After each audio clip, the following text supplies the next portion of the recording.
comunicação para que assim eu entre no assunto que seria o que? O meu referente. Entende? Depois nós vamos ter que a função conativa. Essa função aqui é a que nos interessa. É a função que está ligada a todo o conteúdo da lista 5, né? Que é qual conteúdo que nós estamos trabalhando? Gêneros publicitários, especificadamente campanhas publicitárias.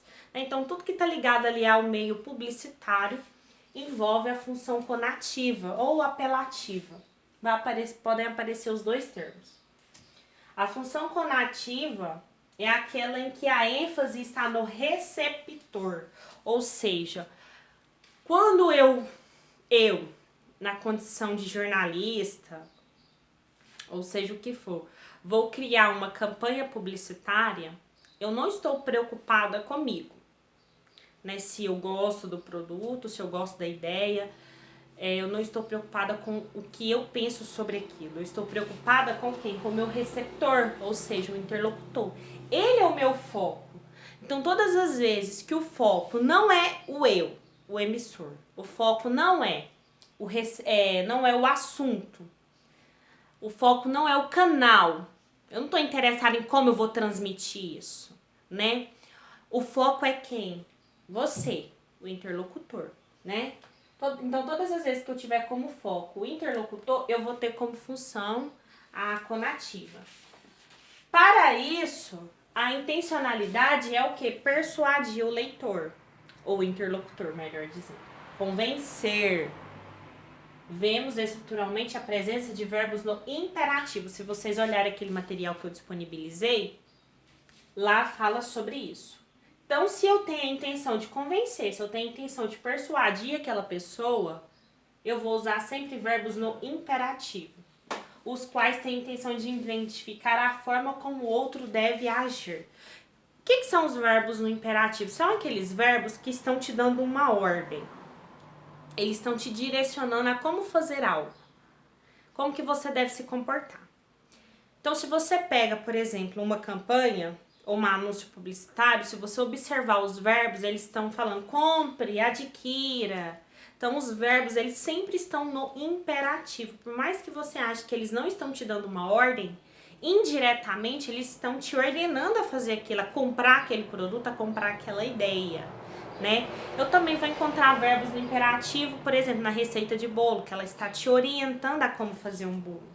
Então, ali eu vou ter uma predominância de verbos no imperativo, porque ele está te indicando como você deve agir, né? Só que a função conativa, ela quer o quê?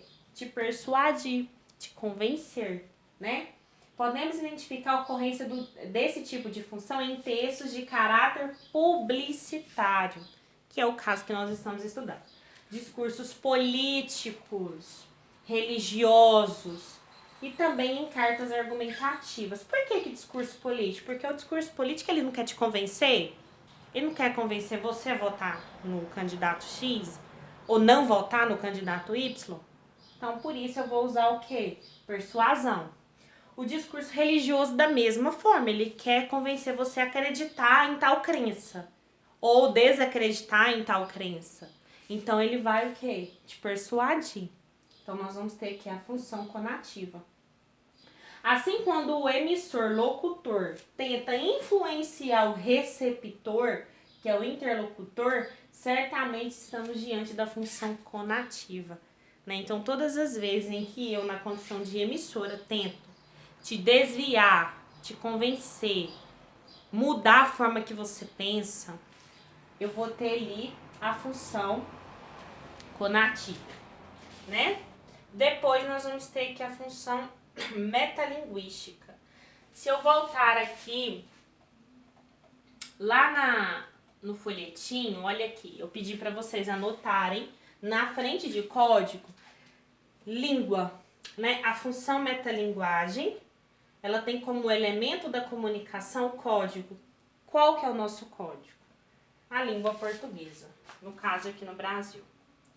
Então, se eu voltar lá, olha, função metalinguística. A função metalinguística é a função da explicação. Geralmente ouvimos dizer que a função metalinguística é aquela em que o código explica o próprio código. Ou seja, vamos pegar aqui agora esse vídeo que eu estou gravando para vocês. Nesse momento eu estou desempenhando uma função metalinguística. Por quê? Porque eu estou tentando explicar para vocês como que funciona as funções da linguagem dentro da própria língua portuguesa. Ou seja, então eu estou usando a língua portuguesa porque nesse momento eu estou falando português com vocês. Então eu estou tentando explicar por meio da língua portuguesa, né, que é o nosso código, como que funcionam as funções da linguagem dentro do próprio código, dentro da própria língua portuguesa. Então, esse momento aqui, eu e vocês, eu estou usando a função metalinguagem. Estou explicando para vocês elementos da própria língua portuguesa. Outro exemplo seria o dicionário.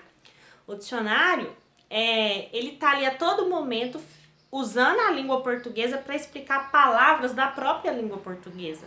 Você não vai encontrar palavras japonesas ali, você vai encontrar palavras de português, do nosso idioma, e o dicionário ele vai te explicar o significado daquela palavra aqui para nós, entendeu?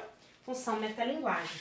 Então aqui nós temos as funções as funções da linguagem, né? E cada uma dessas funções, elas são extremamente importantes para que eu compreenda todos os textos. Agora, um texto, ele vai apresentar só uma função da linguagem? Não. Ele pode apresentar 2 funções, 3 funções, 4 funções da linguagem. Só que sempre vai ter uma que vai se destacar, né? Por exemplo, se eu pego ali o artigo de opinião, a função da linguagem mais importante, a que se destaca, é a função emotiva, né? Mas também pode aparecer ali por trás a função referencial, porque além de eu querer expressar a minha opinião, né, o assunto também é importante, né? O referente também é importante. Então, mas o que é mais importante ali é a minha opinião, não é? Sobre o assunto. Então, a função que vai predominar é a função o quê? Emotiva. Certo? Então, essa que é a principal, que é o quê? O caráter subjetivo, o que eu penso. Mas eu também vou ter ali por trás o referente, porque eu vou expressar minha opinião sobre um assunto, né? Sobre um referente. Então, eu vou ter ali por trás a função referencial, trabalhando junto. Então, eu vou ter como função principal a emotiva e como função secundária referencial, entende? Então, nós vamos ter que as 2 funções trabalhando simultaneamente, certo?